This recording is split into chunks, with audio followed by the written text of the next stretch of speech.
Hi friends, Zendesk messaging. Zendesk messaging is used for communicating between the end users and the server peoples like admins. Uh, as we can see it in the site, there is a round icon to the top right, bottom right corner, and when we click it, it will expand a pop-up like this. We are going to integrate this type of pop-up for communicating with the end user to the admins. We can integrate this pop-up after sign up with the Zendesk, and they will provide a web widget web widget web widget key for embedding it to our site. I have used it for the React site. I have embedded it in the React site, and I will first time when I integrate it, it is only using for there is no authentication for the users. Like each time when we open the uh, pop-up, this pop-up, it will like a new event, new pop-up. There is no user identification on it, like there is no user chat history on it. So today we are checking about how to authenticate the users for messaging. Like we after authenticating this user, the Zendesk admin users also know that which chat is coming from which user, and you can give a one-to-one communication. Hope you get what I mean. And now we are checking about authenticating the end user for messaging. There is a good tutorial about it in the Zendesk developer. I will pin it in the description. And for authenticating, you can go through the documentation. There we need a Zendesk JSON web tokens to authenticate end users for messaging. We need to create a JSON web tokens. There is a sign-in key. A sign-in key is created by Zendesk admin in Admin Center and shared with a developer on your team. I think we are developers who then uses it to sign the JWT as necessary. An external ID. External ID is an ID, a unique ID for identifying the user. The username and email. The user's username and email, they are optional, but we need it for identifying the user. Overview of implementing messaging authentication for end users. We are in our website, is the yellow portion, and we after login by the user, we sending the request to the JSON server, our node server. We are going to create a node server. I think we all have a server. We need to create a token from that server and send it back to our website, and then it is going to the Zendesk. You can get an idea about how the working of it by going through the tutorial. This tutorial, there is in this tutorial there is no sample code. I am going to show you how you can create that token in the server, and how it can be used in the application. I am a React developer, and so I am using React in the front end and Node.js in the backend. I will show you. Let me show you the code. Here is the code for node server. I am using a node server. We need to install the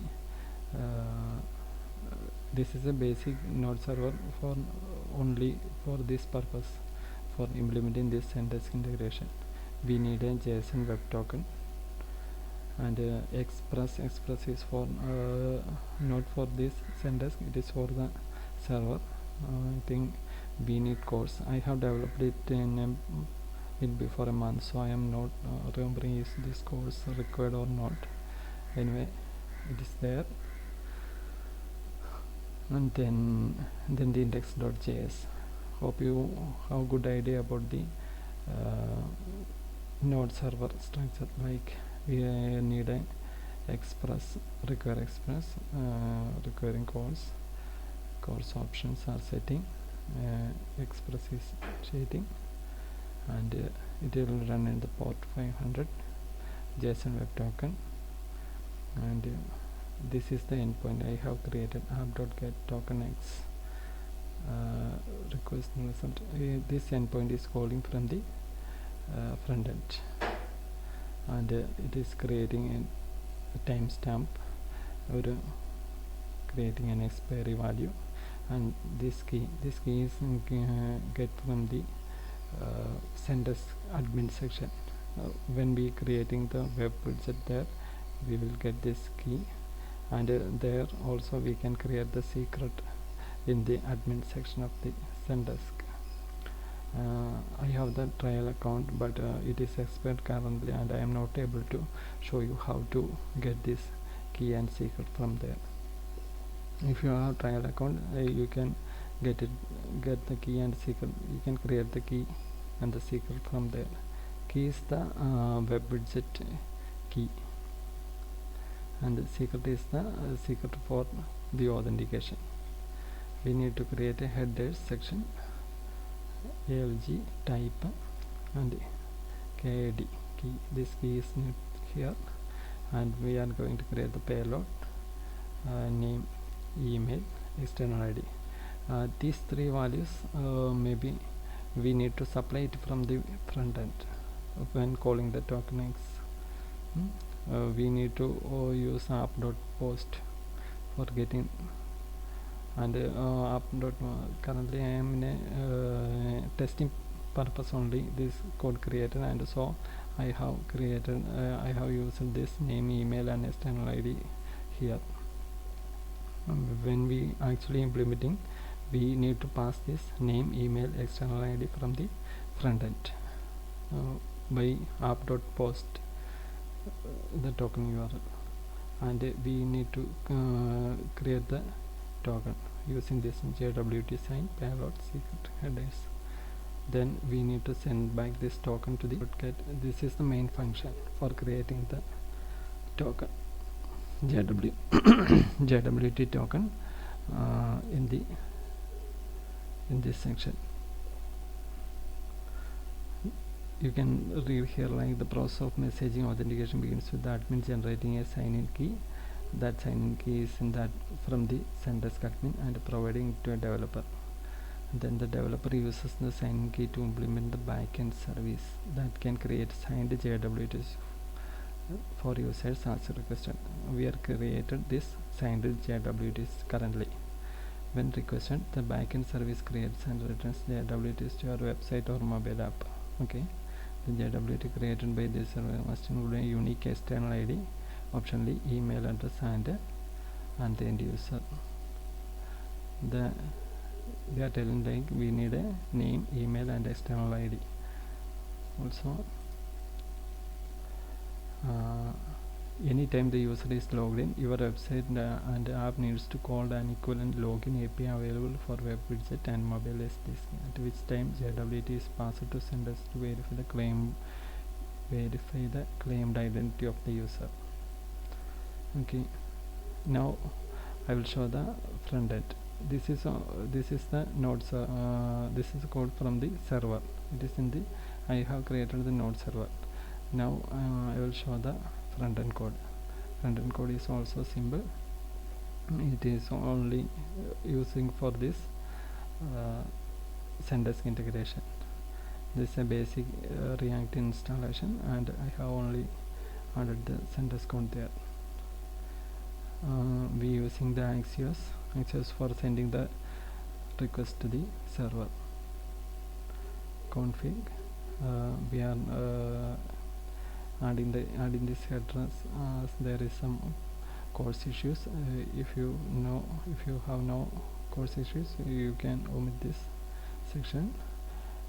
The server URL, node server URL, tokenx, which is here, tokenx, this tokenx, and we just calling this URL. As I said earlier, we need to pass the name, username, password, and external ID, a user ID to this URL after logging to the front end. Then we will get the response, and the response.data is the token. Then we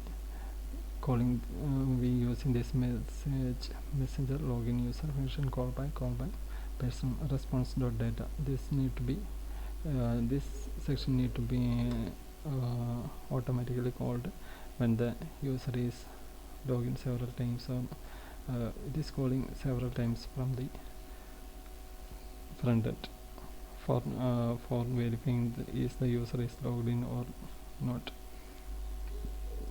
And then we are calling this function from the Zendesk token from the user field. Then finally we are adding this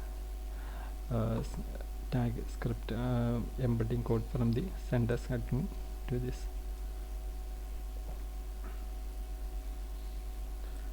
Okay, so after running this, you will get a icon like this, not exactly like this. It is a rectangle icon with the help, with the testing help, and when we click it, you can send messages through it, and from the Zendesk admin section you can see the messages, and from there you can reply to these messages.